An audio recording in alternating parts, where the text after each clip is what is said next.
अस्सलाम वालेकुम नाजरीन, आप देख रहे हैं न्यू बीबीसी न्यूज HD और मैं हूं आपकी मेजबान सना चौधरी। शामिल करते हैं आज की अहम खबरें।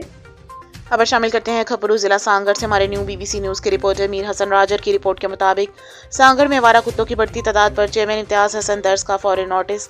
अवामी शिकायत पर हरकत में आई म्यूनसिपल कमेटी आवारा कुत्तों के खिलाफ फौरी मुहिम का आगाज। शहरियों का अहम मसला हल की तरफ। खबरों में डॉग कंट्रोल ऑपरेशन शुरू।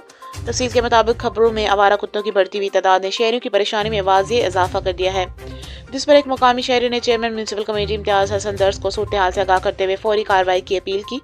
शिकायत मसूल होते ही चेयरमैन इम्तियाज हसन दर्ज ने नोटिस देते हुए मुतल्लिका जिलाई अमले को हदायत की कि इलाके में डॉग कंट्रोल मुहिम फिलफौर शुरू की जाए ताकि शहरियों को लाहक खतरात और मसाइल का बर वक्त तदारक हो सके। अहकामात के बाद म्यूनसिपल अमले ने खपरों में आवारा कुत्तों के खिलाफ कार्रवाई का आगाज कर दिया। जिम्मेदार अफसरान ने यकीन दहानी करवाई कि मुहिम को कानूनी तरीकाकार के मुताबिक मौसर अंदाज में जारी रखा जाएगा और शहरियों के तहफ़्फ़ुज़ को हर मुमकिन तौर पर अवलीन तरजीह दी जाएगी। इलाकाई अवाम ने म्यूनसिपल कमेटी के तेज़ रफ्तार इक़दाम को सराहते हुए उम्मीद जाहिर की कि इस मुहिम के नतीजे में माहौल ज़्यादा महफूज और पुरसकून होगा।